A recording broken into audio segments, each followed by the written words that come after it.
Hey, welcome back once again to Photoshop Elements Weekly. This is episode number 8. In this episode, we're going to create a signature brush, create a slideshow with Mac and Windows, just to show you the difference there, the variations of it. And then we also have, this week for you, we have a special host we're bringing in. His name is Kevin, and some of you might have heard him on the show. This is Kevin right here. Coming up live on the How you stream. doing? We got the top of your hat there, Kevin. There you go. And Kevin here is going to show you some custom backgrounds and how to create those custom backdrops. So let's go ahead and get started here with episode number 8.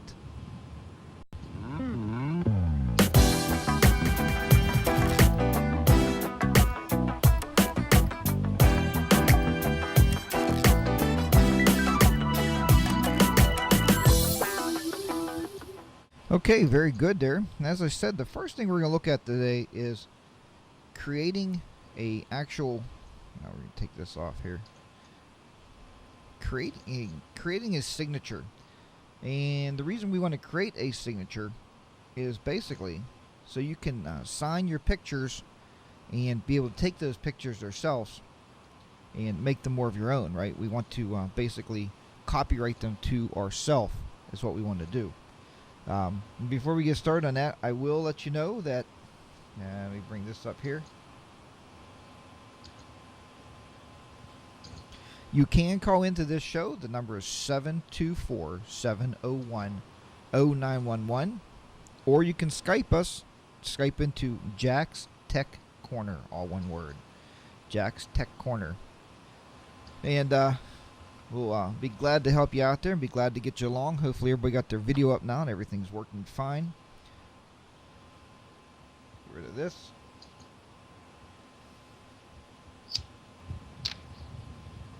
Alright, this is where we're going to start out today, creating our custom signature. And as I said, a custom signature, you're going to want that signature just for the fact that you'll be able to make something your own. That's the whole thing here. You'll be able to, like I said, you basically put your stamp on it, right, and make that picture so nobody else can take that out there to any photography store or whatever and just develop it or print it off. So what we have here is some pictures from yesterday. Actually, I was out at a 5K walk and we were doing a shoot. So we want to go ahead and create a custom signature. Now the way you do this is, first of all, create yourself a custom file. And the custom file here is going to be just like this one. So let's go ahead and create a new file. We're going to go ahead and do that. So go to File, New, and then Blank File. Now I just guessed this one. I tried to figure it out the best I could and the best guess and with the size. And what I came up with was a width of 400 pixels and a height of 200 pixels. And all that's going to do is basically give you your base file size that you're going to put your signature onto. And you'll be able to resize that. I'll show you that. You can resize that once you use this and be able to put that signature on to a one of your prints. And we're going to do this by, like I said, creating a custom signature brush. So it's a custom brush, and you know yourself with brushes, you can resize them. You can do the same thing with the signature. You want to use RGB color is what you want to use as the color mode. And the background, I like to set my background as transparent. And the reason that is, we know that anything is transparent, everything's going to come through that except for where the signature is. We'll name it here. We're going to name this one Signature 2.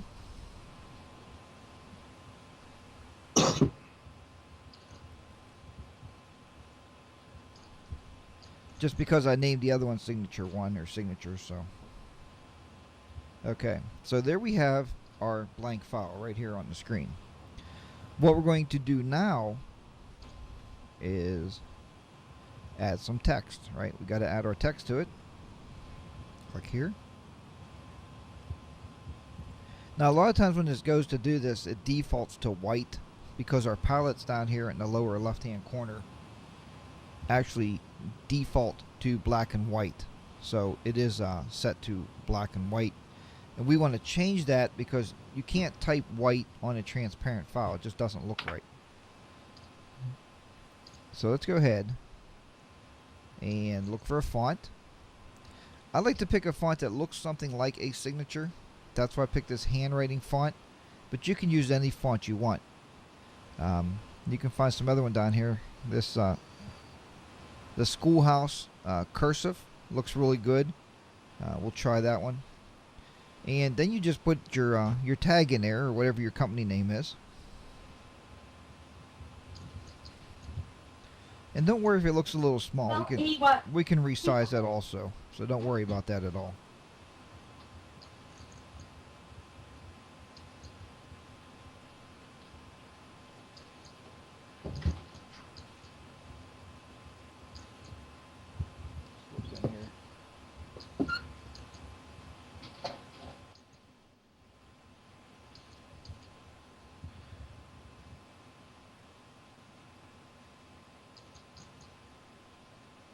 Okay, so there we have it. We have a custom signature. Click the checkbox at the top to link it in, right? To lock it in, link it in. Then just click the move tool. We're just going to move this so we can center it. And then go ahead and pull the little bars here, left to right. And we can make it a little bigger.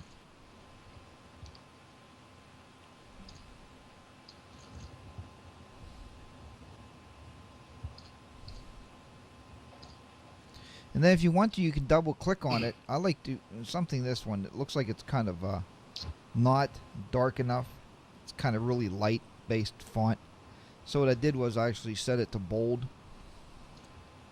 And there you go. So now it almost looks like you hand wrote that signature.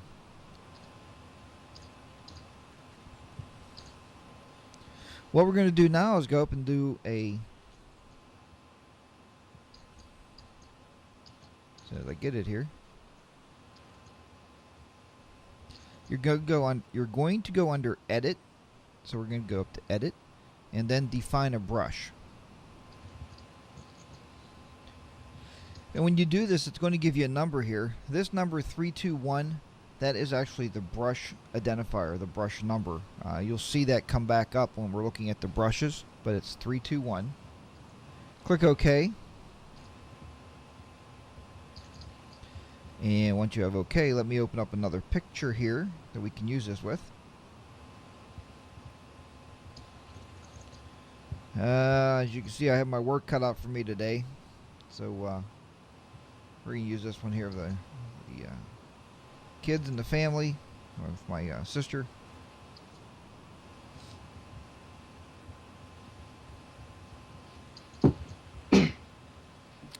Okay, we have this up in the external editor here, which is Elements. You would click on your brushes, just like you would normally. Click the pull-down menu, and if you don't see it in here, you have to click this little button to the right and click on Reset Brushes. And click on... you don't want to save changes because what happens is it comes up and asks you if you want to save a file. So we're not going to do that. Okay.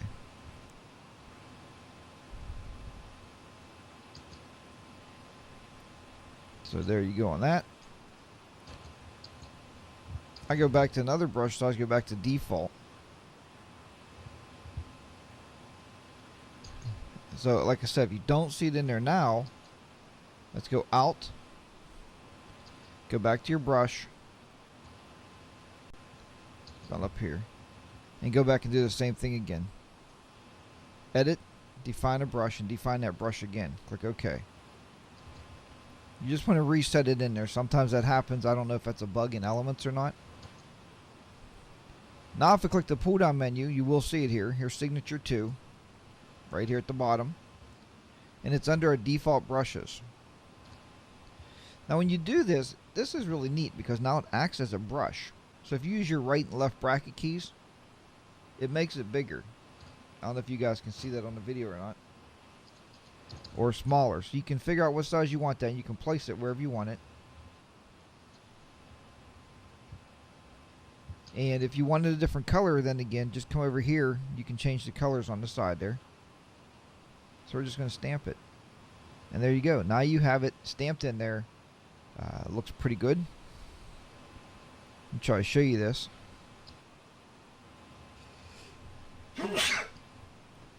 Okay. And that's what it looks like. Now you have that set up as a permanent brush. Instead of going in and typing text on every picture, this makes it so much easier. It just makes it a piece of cake to go in there and be able to set this up and stick a signature on anything you want to at that point.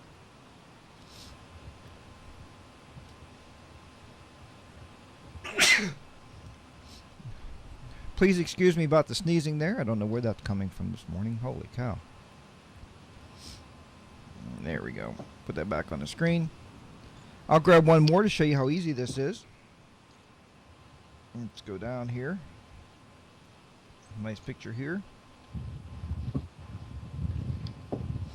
And then next week, if you join us next week, we're going to actually look at how we actually do a batch process. And I know I did a YouTube video on this a while back, but it's nice to show you guys live. A lot of people check in each week and say, Jack, it's better when it's live. We learn more that way, more of a class setting. So we are going to do another signature here. Just click here. And like I said, we can go over here. Let's change the color this time. For that blue down there, we'll try white and see what happens. And like I said, once again, you can use your left and bracket key. See what it looks like. Something like that. And just stamp it. And there you go. Now you have a different color brush on there. It's Memories by Jack. So, hey, and if anybody out there, if you're watching, you want to look at some of my pictures there, it's more of a wedding site than anything else, but it's memoriesbyjack.com, so you can check that out.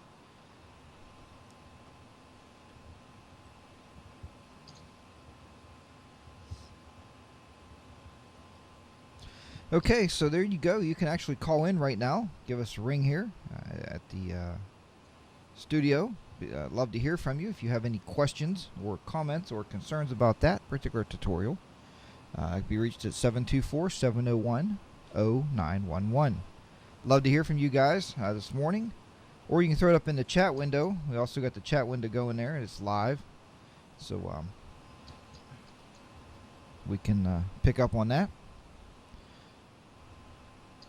The next thing we're going to do is, being I have so many of these pictures, and as I said, I want to put them up on a website, so I want to make a slideshow. I thought that's probably the best thing I could do with these pictures, is make a slideshow and be able to use this slideshow anywhere. We actually had there was a band there playing yesterday. Let's see if I can bring these pictures back up. Go down here towards the bottom. There was a band playing there yesterday, and here, I'll bring this back over. And the band actually had somebody in the audience that came out and asked me who I was taking pictures for, and I said, it's interesting because when anybody asks you that, you think, are they the FBI? Am I doing something wrong? In today's world, you know, when you take pictures, you got to be careful, especially if you're walking around Washington, D.C., you got to be careful what you're taking pictures of, because people will stop you. They can actually confiscate your camera, and that wouldn't be a good thing. But this particular person asked me because they were part of the band. They were the part that walks around and asks people with cameras if they can get some pictures. And they actually came to me and asked me if I would do that. And I love to get my work out there, especially if you're going to sign it. So that's what led me to redo that signature video, or look at that signature video this morning, was because now we can actually, I can send these to them and I can get some recognition for doing it. Well, hopefully they put your name on their website anyway that you took the pictures. But this is the band here, and I was taking some nice shots there when I was there. This is actually a girl doing a flip right in the middle here. I don't mean to bore you with pictures. It was just a very interesting day. And I've never been approached like that before, to actually do pictures for somebody and actually give them the pictures.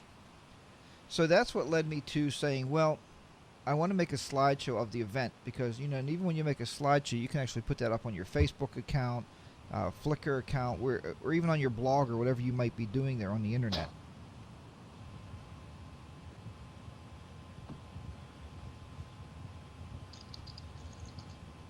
And we got two ways of doing this. I know a lot of you guys out there use Windows still, and a lot of you are using Macs. So in either one, it doesn't matter. I use both every day. I use Windows and Macs all the time. So whatever you're using is perfectly fine as long as you're comfortable with it. And I wanted to show you two ways of making a slideshow. First, we're going to do the Mac, and then I'm going to flip you right over, and I'm going to show you on the Windows. It's a Windows 7 box with Photoshop Elements. I believe 8 is on it. I don't use it that much for editing anymore, so I do believe 8 is on it. Hold on 1 minute.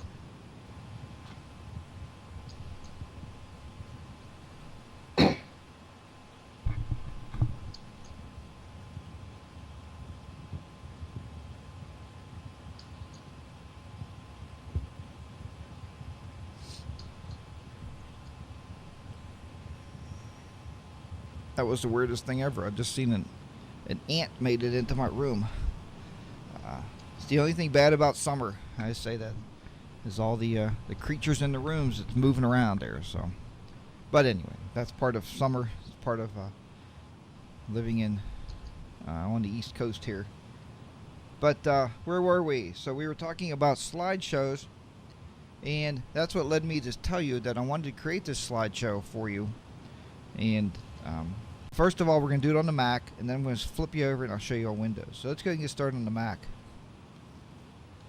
The easiest way I found to do it on the Mac is, let's go back to these shots here. First of all, you open up your album, whatever you created the album in. So you have your album open. You select the shots that you want to use. Now I want to use all of these, but I don't know how long it's going to take, so I'm not going to. We'll go from here. Let's see. To about here. And all I did there, I selected the first one, held my shift key down, and then I selected the last one. So that's how I picked those ones. What we're going to do now is, if you go to share, you're going to send these to iDVD. There's 19 pictures going across to iDVD at this point.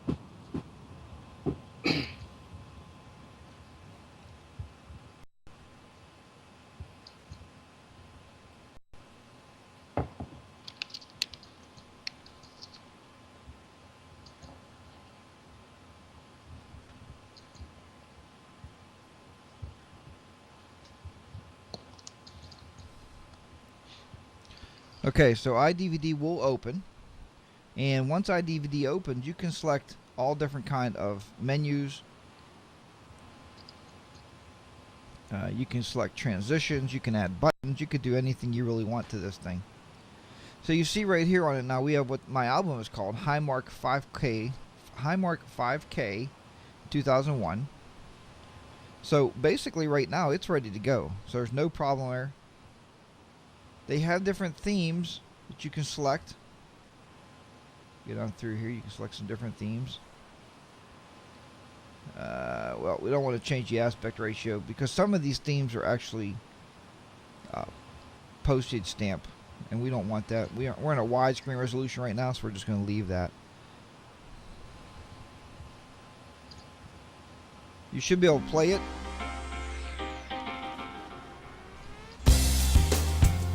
It comes with the background music already.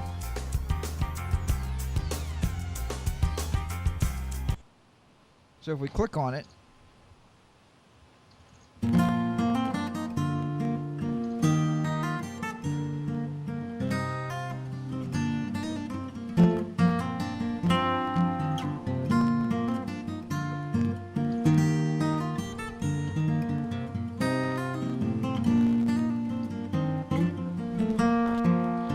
so again, it makes it very, very easy. I'll stop it. And all you have to do at this point, you can actually rearrange these You can see all your slides right here. You can rearrange them, do whatever you want to. We can add more from the photos down here. We can just come down through here and add more, pulling them in. You have your settings, your slide durations, you have your transition. The best I always see to do is to do a randomized transition, but you can set any one of those up you want. You can adjust your volume, go into settings. You can even add some settings here. You can even loop the slideshows. There's a lot you can do in iDVD. It's very easy. And why is it called iDVD?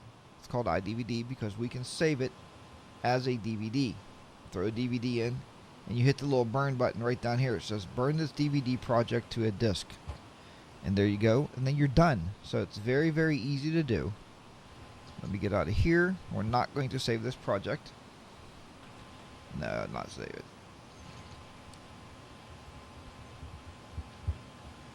Okay.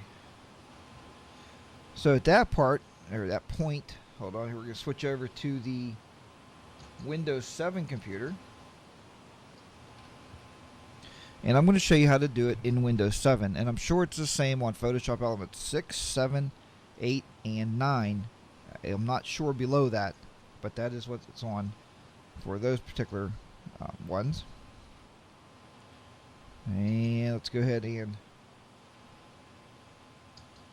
we're going to jump over there. I have to look kind of to the other side here now because I'm working kind of backwards. Okay. So now what you want to do on this one is we want to select a bunch of pictures once again.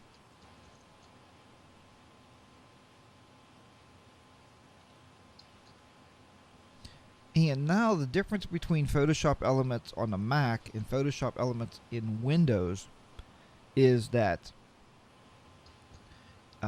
there's some things on Windows side that's not on the Mac side. So this is one of them. Just go to your Create tab, and then you'll go part way down. You'll see where it says Slideshow.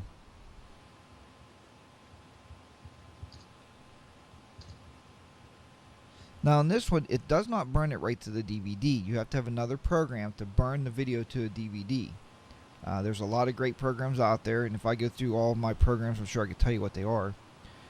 We're not going to do that today, though. This is just how do we make a slideshow. You can set the duration. That's per picture. Once again, you got the transitions. You can do a random.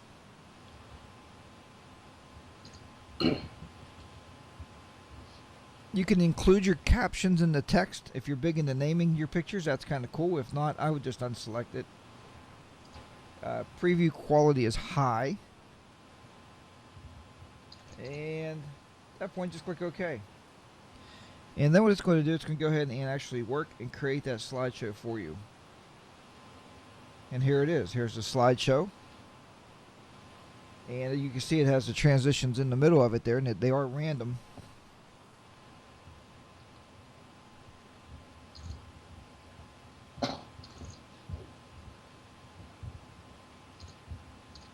And there you go. And you can't add music to this. There's no music added right now. But you can see there's perfect transitions in there. So I do like this. I do like the Photoshop Elements on the Windows side. I don't know why they don't put all this on the Mac side. I think it's because Apple does not allow them to do that. I think what happens is Apple is actually, you know, they want you to use some of their products also. And but on the PC side, I've always liked that. I've always used it a lot, so it works great.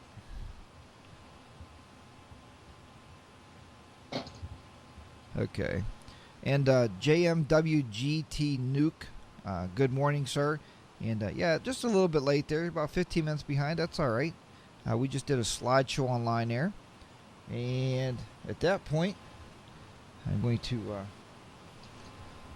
got so many different computers going here this morning. But you can Skype, and also remember, we are right now doing the world's largest DVR. And I say that because Justin TV, I know, is recording this video for us.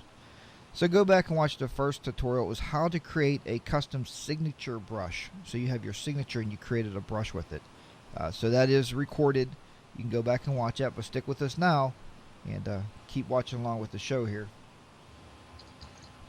What we have coming up for you right now is we're going to have Kevin roll along here. If nobody has any questions, we are going to go back to this camera here. If you have any questions, go ahead and Skype us right now. You can Skype us to Jack's Tech Corner, or you can call into the show at 724-701-0911. We're glad to hear from you. And as I say, we today is myself and a friend of the show there. Kevin's been around every single topic I've covered so far in these different episodes, and he was gracious enough this morning that he decided he's going to take it on. Okay, I begged him to come along, and he's going to do a tutorial for you on creating custom backgrounds for free. Now, this is if you have CS5. Kevin's going to explain every part of this to you. He's a great guy. He's, like I said, good friend to the show, so we'll let him go and see how his teaching abilities are this morning. See what's going on there. So let me bring this over here.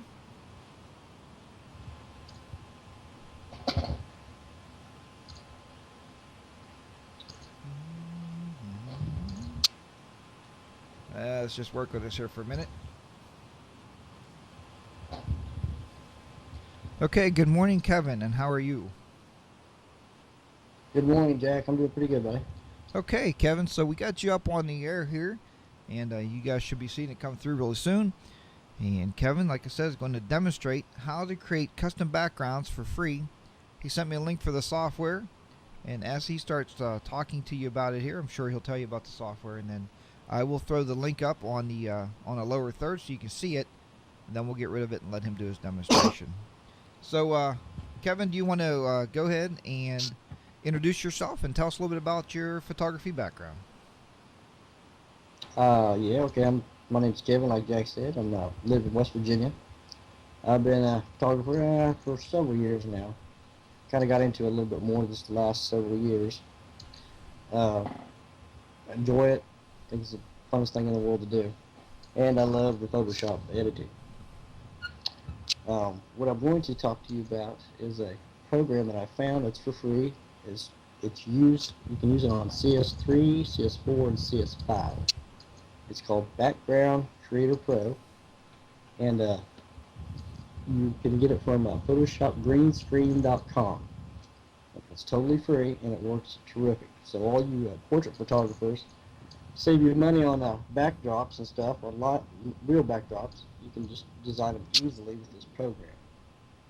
After you've downloaded the program, it's not actually a plugin, it's called the script, which works the same thing as a plugin, but this is how it basically works. Once you've downloaded it, it's into Photoshop, you go into File, go down to your scripts, and it will be right in here. Once you click on it, this Kevin, we want you to, if you can share your screen now, they can't see what you're doing. Oh, I thought I had it up there. Okay, hold on a second. Okay. I thought we was up already.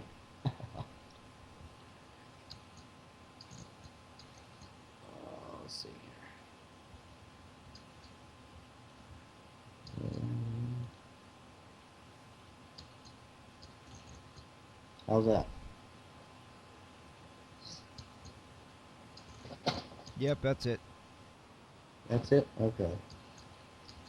Let me start over.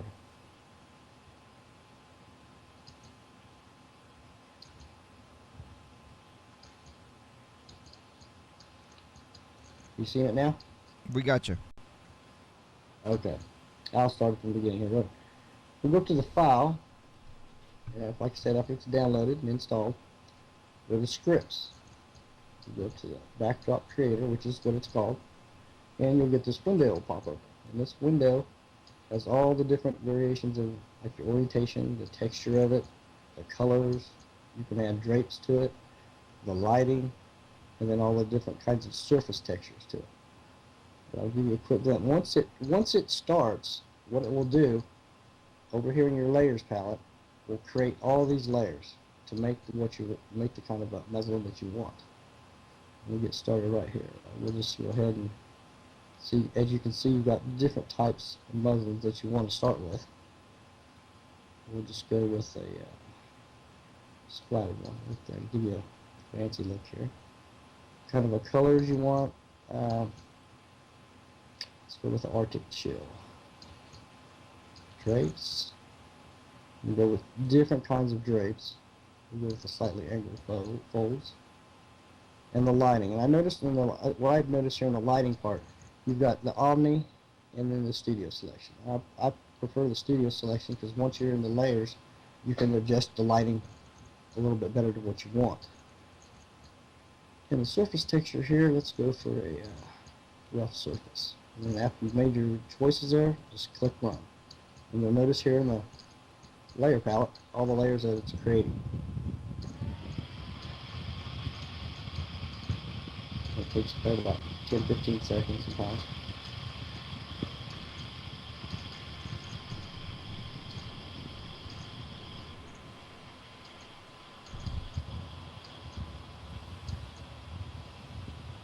And there you go.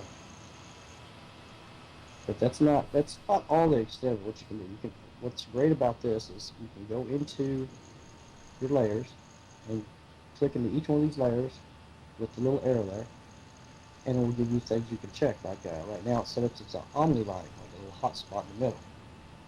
Well, you can add the different kinds of lighting. This is where I was talking about the studio selection.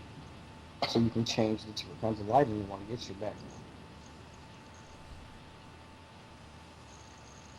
I think I like the odds. I'll stick with the lighting, or the omni lighting. Okay, and now you can also go to your master adjustments in that layer, and you can change your colors. By going up to your adjustments, use saturation. And by just sliding your bar, you can change your colors of it muslin.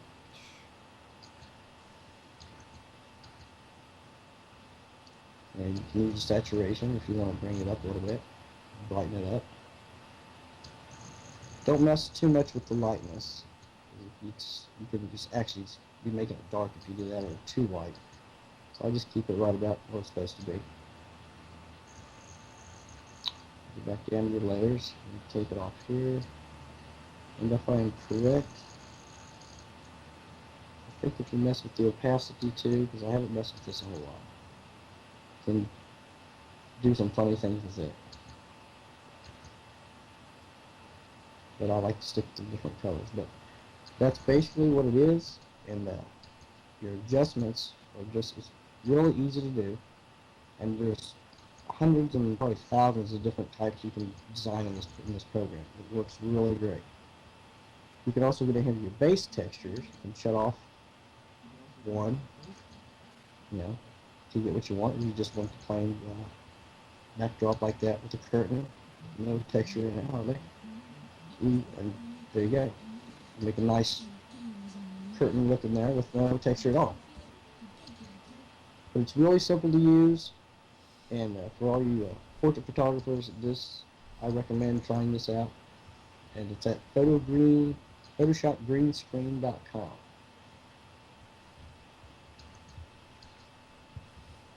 And that's pretty much it, Jack. Okay, very good, Kevin. I appreciate it there. Great tutorial. Do you also use the free green screen software for that same company? Did you try it? Yes, I've tried it, and it works great too. Okay, so we will take this back up here.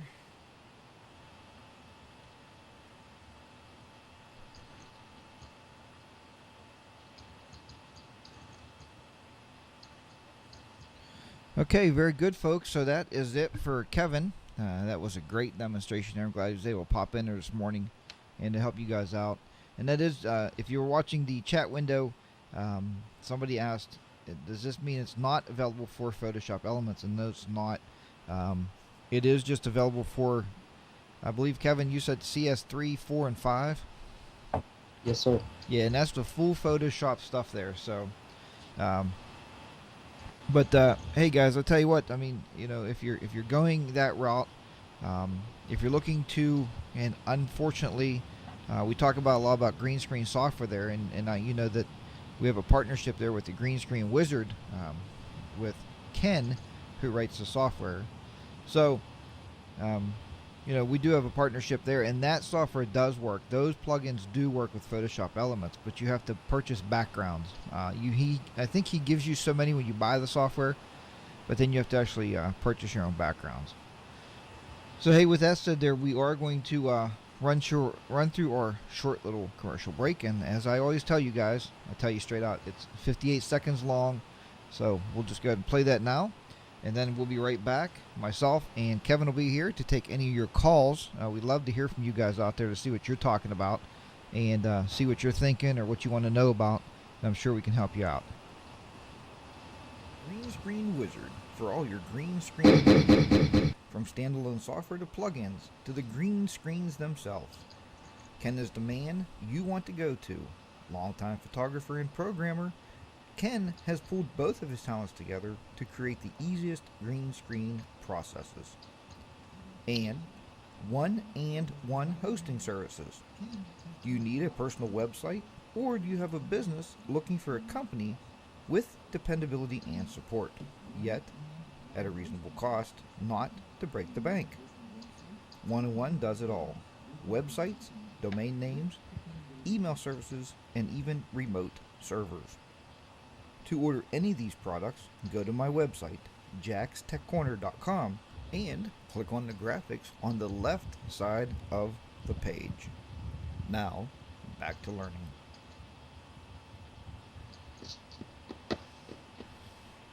Okay, very good, guys. Like I said, if you want to call in, by all means, we'd love to hear from you there. There is the Skype name. It's Jack's Tech Corner. So if you want to use Skype and save any toll charges, by all means, you can do that. Or you can simply pick up your cell phone and call that number on the screen, 724-701-0911. Love to hear from you there. And outside of that, the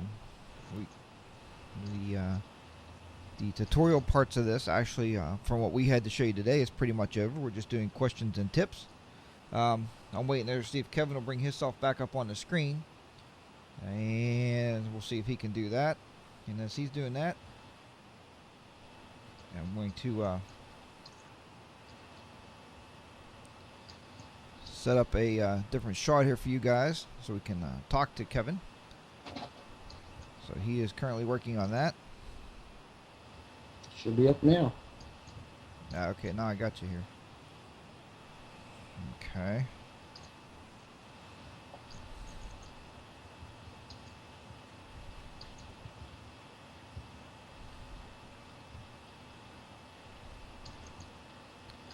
Okay, Kevin, I don't know if you have, I was thinking here, to show a little bit of difference here between the two of us anyway. I was thinking if you had your camera handy, I don't know what everybody else is out there shooting, throw it in the chat room and let us know what you're using. You can see now Kevin is up on the feed with me here, and we're going to see what he's using.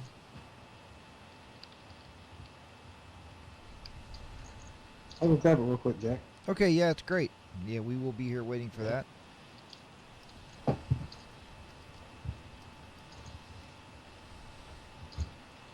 And if anybody else has any questions, by all means, throw it in the chat room. If nothing else, just type it in there. I always tell everybody misspellings are allowed, so don't worry about that. I mean, that happens at times, occasionally.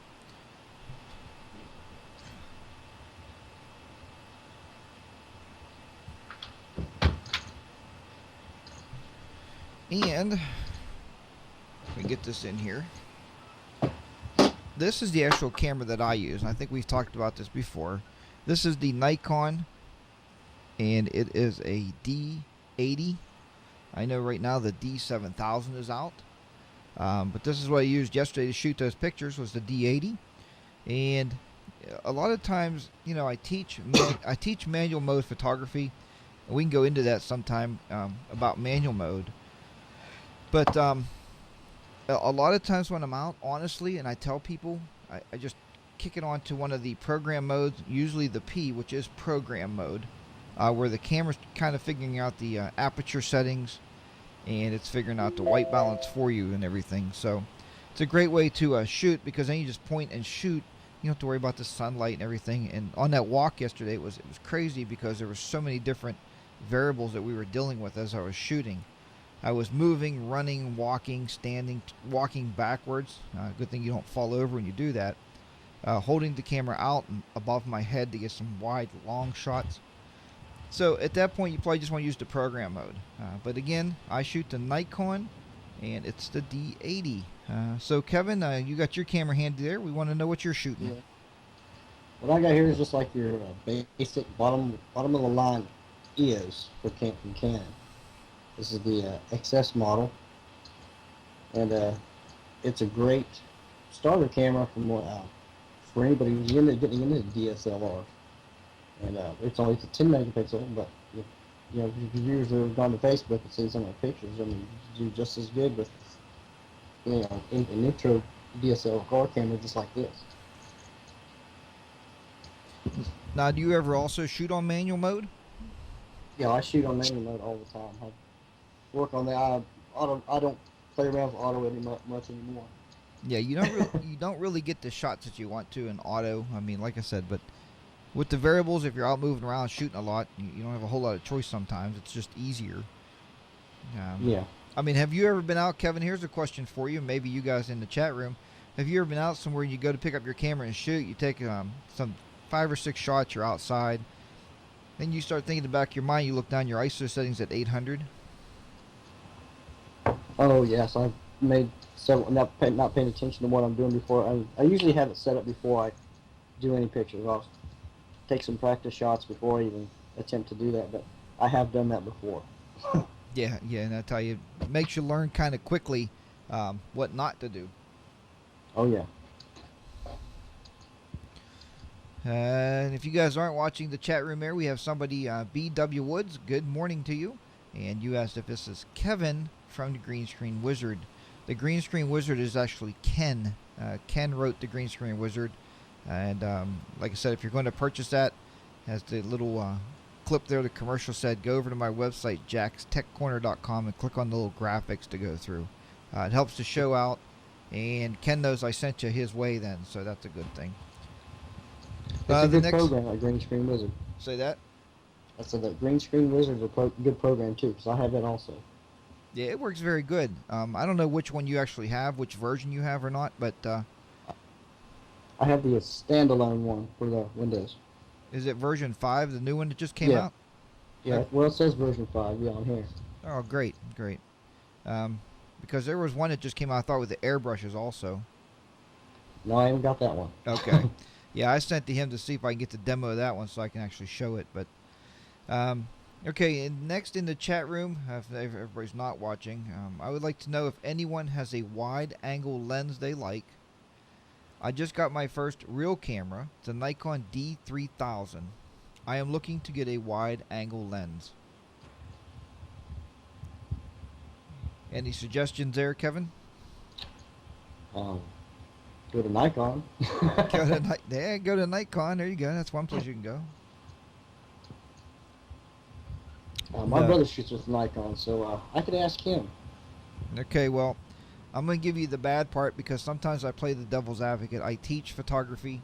At least once a year I like to teach a class on photography. And here's the issue with the D3000, the D6000 that we found. I can't remember what the other camera was. When you go to buy a lens for that camera, if you start looking already, you're going to pay about 4 times more than what everybody else is paying for lenses. The reason is, there's nothing wrong with the camera. You have a great camera. I'm not putting the camera down. But the reason that is the motor that does the autofocusing for that particular camera is in the lens. It's not in the body itself. Like the camera I believe that Kevin showed you, and the camera I have here, the D80, I know, the autofocus motor is inside the body of the camera. So the lens basically just has some gears that hooks into that. So when you do an autofocus, it just spins up. So that's how that works. So yeah, the lens is going to cost you a little bit more, but I'm sure you can find a wide-angle lens. And if you're thinking about a fish eye lens, you're probably thinking about $1,800. I would say What's that? At least. Yeah, see, Kevin, at least with Kevin there, but I would suggest probably, I don't know, maybe an 18 by 35. I think you can find. I don't even know what mine is. And I don't have wide angle lenses. I'd like to have one. Yeah, this is an 18 by 135. So I think you can find 18 by 35 or 18 by 50, somewhere around there, to be a little bit wide angle. And I do have the other lens there. For a zoom lens, I shoot the 70 by 200. It's a massive lens. And if you look at my YouTube videos, you can find a YouTube video on it that I showed you the different... People do those kind of videos all the time, you know, what's in my camera bag? You know, and then you pull out like a dead fish or something, but no. No, actually, I'm sorry, it wasn't that at all. I mean, but so it just shows you what's in the camera bag. And I lied because that lens doesn't fit in my camera bag. So, Kevin, any other pointers this morning before we wrap up this show for this Sunday? For those who are just maybe getting into the DSLR kind of cameras like we use, if they want to start practicing, try to set your camera to like the AV mode, where you set your aperture, zoom it out, and then you'll get that depth of field shot, and that's a way to just practice doing that first.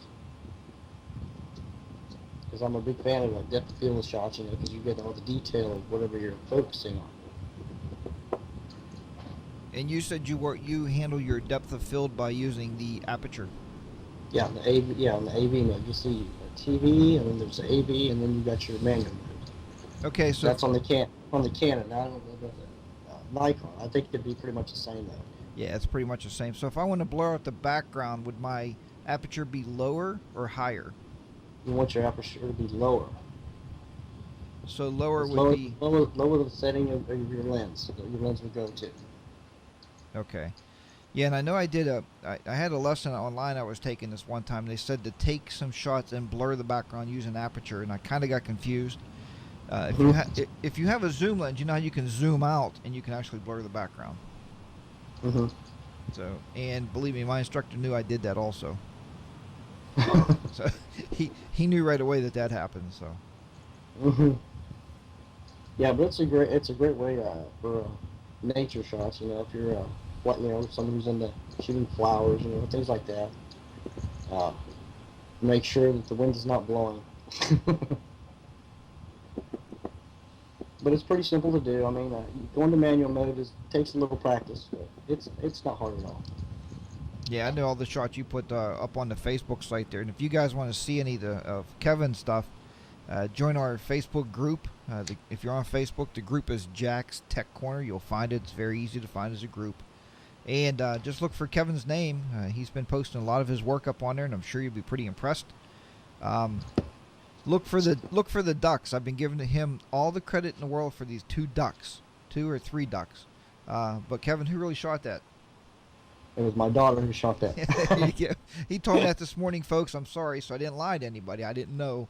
I just took it for granted, I guess, that he did them. So, okay, Kevin, I appreciate you jumping in there with the show this week. Hopefully you had a good time. Oh, I had a great time. I appreciate it, Jack. Okay, and if you want to think of something for next week to bring up, some topic, that would be great. I'll think of something. I'll let you know. Yeah, we can get you back in there, and I'm sure you'll talk to me through the week. Oh yeah. All right, and everybody else, we appreciate you stopping by there. We had a total here ending at about 7 viewers. It's not 700 or 7,000, but it's a start. Somebody once said, Jack, why do you have this Sunday morning at 10 o'clock? That's when everybody goes to church.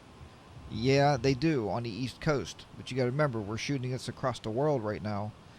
So it's everywhere, and everywhere's a different time right now. So I don't know if there's ever a great time to have a web broadcast, because it's, like I said, it's we call it syndicated, right? It's free worldwide broadcasting.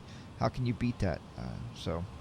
But hey, thanks for stopping by. Please click on the follow button if you're not following Jack's Tech Corner right now, and we will love to have you follow the show. What happens then is when we go live, then you're notified right away, And also follow us on Twitter. On Twitter, it is Technoman. I don't know where I came up for that. And the other day, somebody called in and said it fit. I don't know if it was Kevin or not, but somebody told me it fit. My wife would tell you at this point with live broadcasting, it might be Psycho Man. She said, "Are you ever going to quit broadcasting?" So, and I don't plan on it. I might just cut it down to some really important shows that we want to do each week, just to keep the family happy also. Okay, there's one more question for you, Kevin, in the chat room. I don't know if you have a chat room open. It says, doesn't a lower aperture number blur the background? It will blur the background from the subject that you're shooting at. Okay, yeah, that's exactly how you brought that up before. It will blur the background, but it will keep the subject sharp at that point, right? Right. Okay, very good. I use the autofocus when I do that. I do those kind of shots. But sometimes you can use the manual if you do your manual focusing. Oh, okay. All right, gotcha. Yeah, that's cool. Okay, so hopefully, B.W. Woods, that answers your question. Yeah, like I said, we will wrap it up here. And if you want to send us an email, by all means, send that into jackstechcorner@gmail.com. Join the Facebook group. I tell you what, it's a great way to exchange information back and forth. We have a good time with that. And we will see everybody back here next Sunday morning at 10 a.m. We see last night. I stayed up with my son last night. We did a web show, kind of offbeat. It was more his idea than mine, but I wanted to help him out like a father should, so I did. But he wanted to stay up and broadcast in case the end of the world came, and it didn't. We survived, as I thought we would. Many, many times over my lifetime, the end of the world was coming, and I'm still here, so that's a good thing.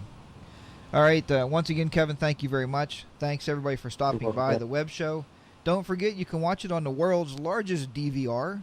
That's recorded on Justin TV. I will highlight it later on today, and then we will take this and package it up. It will be posted onto YouTube and then through onto iTunes, so you can download it on your iPhone, your iPod Touch, or your iPad.